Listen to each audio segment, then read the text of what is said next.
Good morning, Trinity Baptist Church.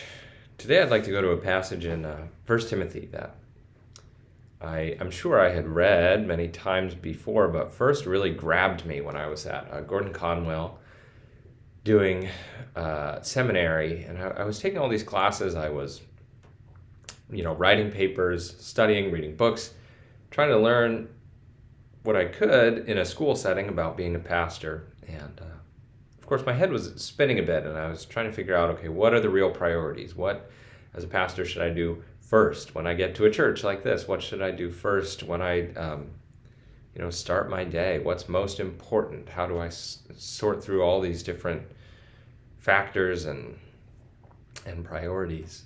And I came upon this verse in 1 Timothy 1 that stopped me in my tracks and has been hugely helpful since then.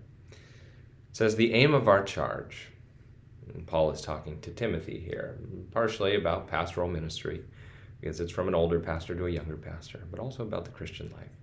The aim of our charge is love that issues from a pure heart and a good conscience and a sincere faith. I have found so much clarity in that verse. The aim of our charge, Timothy, is love that issues from a pure heart and a good conscience and a sincere faith. Found clarity in that verse, and yet it is always it's always further ahead. I always have to keep going after it because I'm not there yet. I wouldn't even say I'm 50% of the way there to being transformed into a person of love issuing from a pure heart and a good conscience and a sincere faith.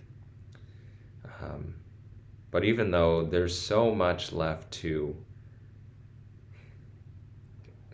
be changed in me, even though I've spent 6-7 years now with this being one of the main passages kind of guiding my efforts to grow in Christ, into the image of Christ, there's still a lot of hope here, and there's still a lot for us here as we grab hold of a very clear verse like this that tells us what to focus on.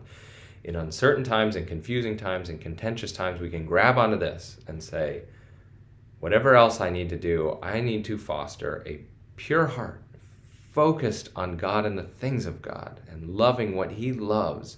I need to focus on a good conscience so I'm not dragged down by addiction or shame, a good conscience that frees me to be thinking about what God would have me do and the good works He's prepared for me, and a sincere faith, trust in God that comes from the depths of who I am. I need to foster this pure heart, good conscience, sincere faith, and out of that, God will produce love, the love that is the whole aim of our charge, that lines up with the great commandments Jesus told us, to love God, to love our neighbors.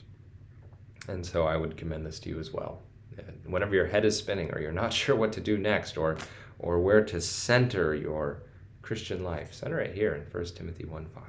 The aim of our charge is love that issues from a pure heart, a good conscience, and a sincere faith.